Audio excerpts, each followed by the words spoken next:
Hi guys, and welcome back to another episode of Ticking Machines. Thanks for visiting my channel, and if you like my content, please don't forget to hit the subscribe button. Like the video and hit the bell icon so you'll get notified of new videos. Also remember that there are affiliate links in the description in case you're interested in purchasing this watch. If you use those links, it'll have no difference in price for you, but I get a small commission that helps to grow the channel. So I really appreciate it. Today we have a watch which I can't really understand how they make any money with it. Because, including shipping, this fully steel watch with an automatic movement costs $23. Yeah, you heard it right. Less than $25. Paulareis is trying to bring you a watch resembling the Omega Planet Ocean used by James Bond on the Casino Royale movie. And it tries very hard, but there's simply not enough material to make it a worth alternative. Again, it's a $23 watch, so you can't expect any miracles here. I'll post an image so you can see it side by side and compare for yourself. So let's check the specs and see how it looks. Well, the price, this is the main subject, isn't it? $23 for this watch is outrageous. Should be some clear corners cut off to get this low. And, spoiler alert, sadly there are. I used standard AliExpress shipping, so it took almost 2 months to arrive. The caliber is unknown. Chinese movement, I don't know how many jewels, maybe 21, which is pretty standard. It hand winds but has no hacking. I don't know how many hours of reserve does it have. It has 21,600 beats per hour, as you can see in the time grapher. It has a precision rate of about 15 seconds per day, which is quite standard, with a bit error of around half a millisecond. But what really turned me down is the amplitude. 180 degrees is simply a watch that will not last very long. But hey, it's only 23, right? So you can simply get another one, can't you? So the case is a piece of stainless steel, or is it stainless steel? Might be chrome steel or something like that. It's polished on the top and brushed on the side, although the brush, it's a very lousy work. I don't think this is 316L stainless steel. This mostly looks like scratched chrome or something like that, not really brushed. It has 45 millimeters in diameter, 48.5 including the crown, 16.5 thickness, and 57.5 lock to lock. This is a massive watch, and definitely it's not for every wrist size, so take that into consideration.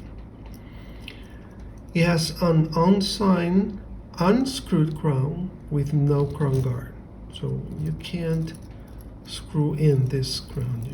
If you do this, you're actually winding the watch.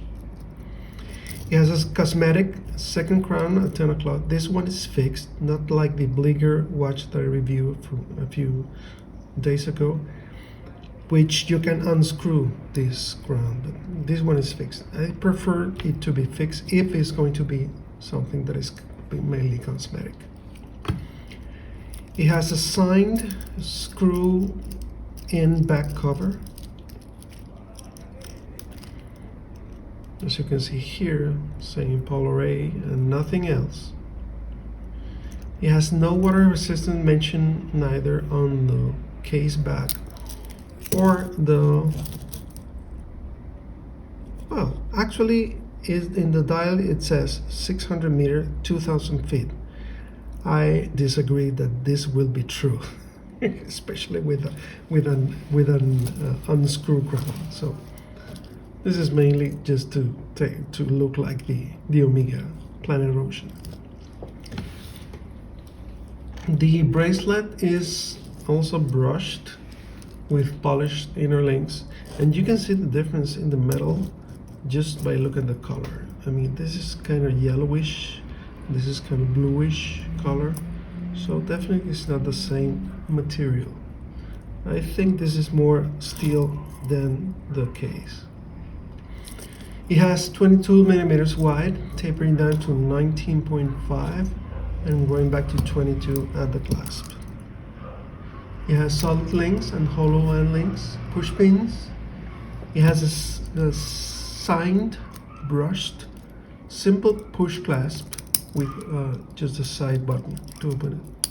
It has no safety lock and no diver's extension, although it has 3 points of micro adjustment. The dial, it's a horizontally tiled dial with applied markers and numbers at 12, 9, and 6. It had printed texts and chopped marks.